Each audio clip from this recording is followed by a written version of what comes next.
Hey everybody, it's Jason Blaha here. Now that my obligatory informative videos are done for the day, it's time to talk about current events in the online fitness community. And everybody has awared me that Nalewanyj has made a video stating that volume is not the primary driver of hypertrophy. So let me put on my +5 out of autism and let's talk about this. All right, guys, I'm not going to be as nice to Sean as I normally am. I normally really like Sean. I normally really like what he has to say. I'm going to hit him, though, on this in the exact same thing I hit Nalewanyj on. Stop using the word science. Stop using the word science if you're going to do this Mike Menzer hit Jedi bullshit. Intensity literally has nothing to do with reps in reserve or how close you come to concentric muscle failure. All right, that is not what intensity means in exercise science when it comes to resistance training. That is a term coined in the 1980s bodybuilding magazine world by a guy who pretended to be using science that had nothing to do with science. All right, there's a guy called Mike Menzer, and it had to do with Arthur Jones and all that stuff to where they push their heavy duty or HIIT training, which is high intensity training. It's a gimmick. All right, and you saw Nalewanyj pull that same thing of calling that intensity. You guys are getting that from the bodybuilding world. When it comes to hypertrophy, bodybuilders are the only people, and Sean, that's going to include you. You're coming from that bodybuilding world and pushing in the direction of science, and I normally like what you do. Everyone else understands the mechanisms by which hypertrophy is stimulated. This is not a confusing concept. It's complicated, but it's not confusing. No, volume is not the primary driver of hypertrophy, and neither is intensity. Progressive workload is the primary driver of hypertrophy, right? In other words, you have to have progression in terms of the work that a muscle does. And work is a somewhat relative term because work could mean mechanical tension. Work can mean how much total work you've done or a muscle has moved, how many muscle fibers have been recruited. But essentially, it's a matter of the more work you stimulate within your maximum recoverable volume, the more muscle growth you stimulate in any given training session. You cannot, and I'm going to state this again, you cannot stimulate maximum muscle growth off of a single set. I don't care what you do. The data is pretty conclusive on that. Now, if you do enough work in one set, which is what he's talking about, can you grow from it? Yes, you can grow from it. You can absolutely grow from it. You can stimulate a pretty good chunk of your potential muscle growth. However, it is something in the range of anywhere from like 30 up to about 60% according to the data that's looked at it, because it's just not enough workload. You can grow though. And he is right though. If volume is too low and you work purely off intensity, and what's real intensity really mean? Percentage of your 1 rep max. That is the actual definition of intensity. And intensity is defined in terms of percentages. In other words, if your max lift is 100 kilos, see, I'm going to do this really, really easy. So it's going to be easy math for everyone. We use kilos because it's a smaller number, right? If 100 kilos, which makes conversion to percentages very easy. If 100 kilos is your 1 rep max and you lift 90 kilos, how much intensity are you using? 90%. Yes, it is that simple. That is how intensity is defined in sports science. If you lift 80 kilos, you are at 80% intensity. If you have 73 kilos on the bar, you are lifting with 73% intensity if your max is that. Obviously, if it's 200 kilo max, then 80 kilos on the bar is only 40% intensity. To get 80% intensity, you got to go to 160. Okay, so what do we talk about with adaptative stress? Well, when we're not dealing with compensatory acceleration, let's set that aside because that gets real complicated real quick. And that matters because I'm someone who promotes and uses compensatory acceleration and dynamic style training as a strength athlete. But let's come over to the point. Sean essentially said that, that you can, in theory, get bigger off of doing only 1 rep if it's intense enough. I agree. You can. I've used Bulgarian training. There are people who have trained with Bulgarian training their entire powerlifting career, and they gain muscle. For people who don't know, Bulgarian training is hitting a max every day. And when I say a max, that means your warm-ups aren't 10-rep warm-ups. Let's say your max squat is 500 pounds. Your training max, what you can hit on a good day. That means that you walk into the gym and you put 135 on the bar and do 1 rep. You go to 225, do 1 rep. 315, 1 rep. 405, 1 rep. You're still warming up with singles.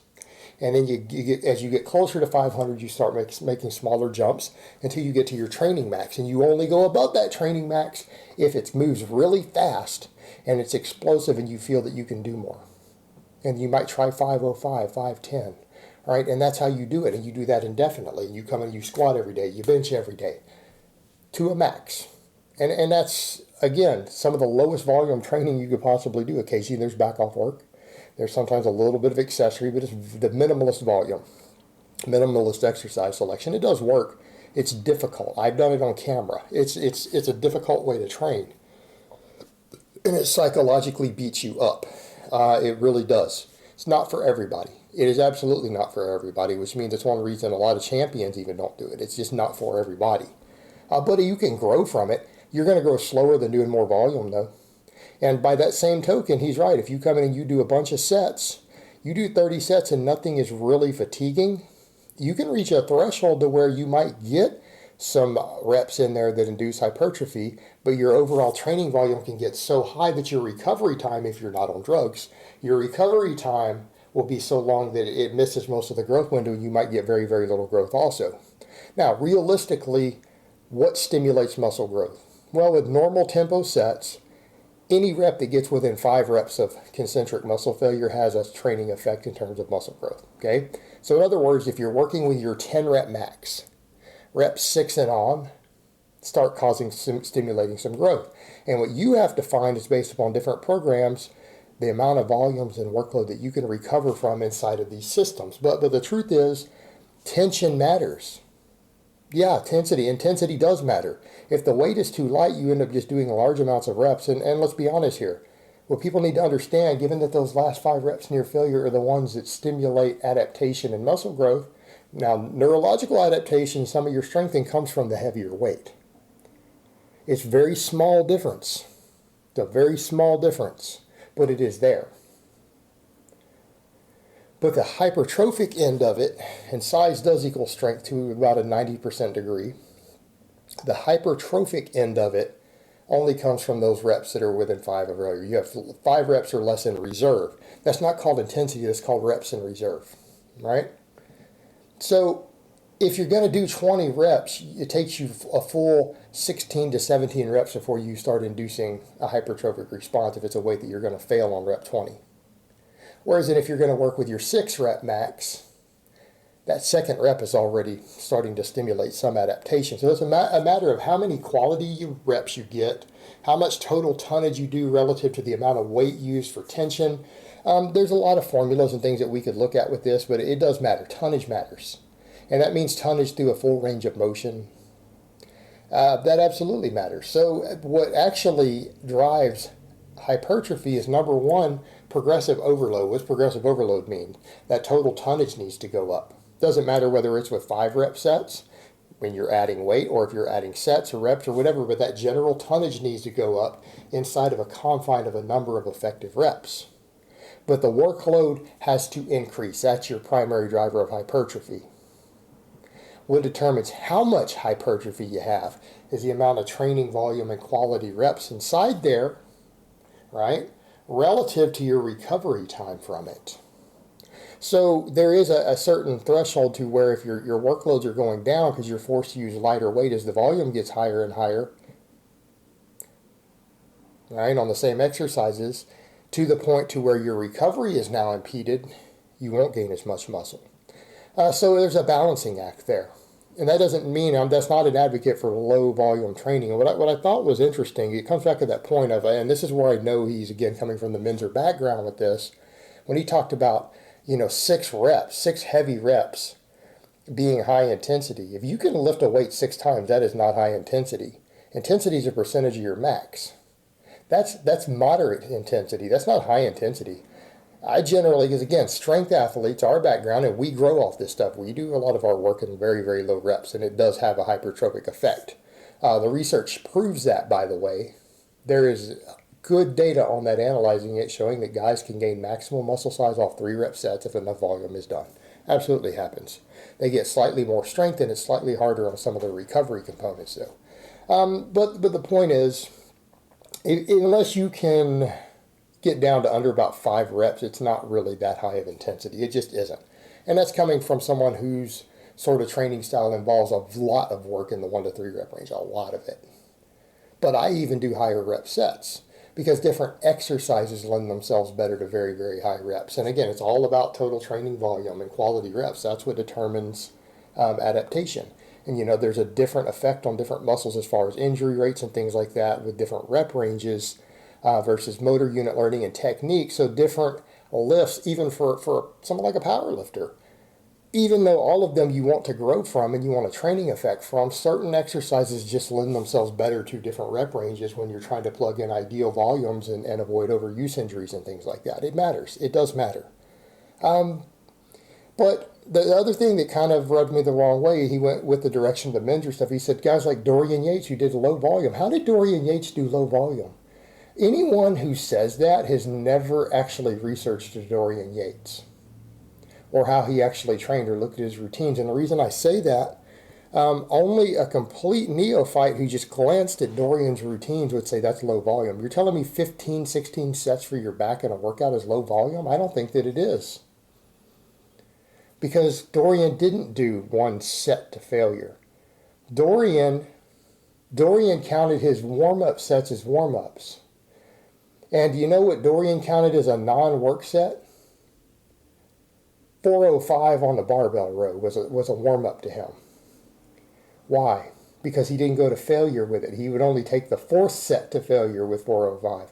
So his first 3 sets, if he did 6 reps, but then 8 reps was his max, he would do sets of 6 with that. All right, you're having a training effect. And you're having a recovery effect. So if you do 3 sets without hitting failure with 405 on a barbell row, then you take the 4th set to failure and hit 8, and then you wait a few seconds and do some rest pause training, that's 4 sets by everyone else's definition. And you do that for 3 or 4 exercises for each muscle. Okay, you're talking about 15, 16 work sets on each muscle group. That's not low volume. It's just that he took a lot of stuff to the absolute failure. And here's the thing about taking sets to failure and rest pause training. It causes injuries. It has a very high injury rate. And let's go back to the point that obviously Dorian was known for using experimental drugs that other guys weren't using yet. That was a big part of it. He pushed the bleeding edge with certain drugs combined with this. That was Dorian's secret. And the result, he tore damn near every muscle in his body. Come back over to the point. It's not that volume is the driver of hypertrophy. It's progressive workload. And that progressive workload can come in a lot of different forms. And so again, it's about progressive workload, and it is a thing about quality reps. And this is where he is right. Your quality reps are the ones that matter. The ones that are within a few reps of failure, those are the ones that stimulate muscle growth. But you're going to have, like I'm going to say, hell of a time, I'm going to say it's biologically impossible, based upon all the human research, for even a set taken to failure for 1 set to stimulate maximum muscle growth. It can't be done. It can stimulate muscle growth. Yes, you can grow off of 1 set. You can grow off of a single rep if it's heavy enough. But it's going to be a lot less than the amount of muscle growth you can get from multiple sets. And that's not telling you to do 20 sets here either. I'm not telling you that. But the point is, this is not that controversial of a topic. Like the way a lot of the bodybuilding guys, and Sean's fallen back into that area of basically making it a little more complicated in that regard, or a little more mysterious than it is. It's just that it's a little complicated. It's not mysterious. It's not mysterious in strength and conditioning circles. It's not mysterious in circles where athletes are competing at the world level, and their coaches and the researchers and people have to look at it. There's no mystery there. It's all pretty well understood. Outside of the bodybuilding mysticism world, everyone else understands hypertrophy. Everyone else understands the relationship of tension and volume and recovery and maximum recoverable volume and these things, and reps and reserve. This is all understood. We all understand how this fits together. It's not mysterious. It's just a little bit complicated. And that's why the novice lifter or the less experienced lifter should probably get guidance from people as far as coaching and programs and things. That's why they should be a little bit careful about writing their own programs at first. They should really be leery of it for that reason. It has nothing to do with the fact that there's a great mystery. It's just it is a little bit complex as far as balancing it all. But this idea that intensity has to do with how close you get to failure, you're going back over to bodybuilding mysticism. That's not science. That's not the terms that are used. And that's still not the primary driver of hypertrophy. That's a part of how much effective volume you're doing. So you got volume and then you have effective volume. And you can think of how close you're getting as far as reps in reserved on a set, particularly relative to tension, the amount of weight you're moving and how much tension you're subjecting the muscle to. That's a big part of your volume equation. All right, guys, but that's really all I have to say on that today. I hope it's been informative, and I will talk to you guys next time.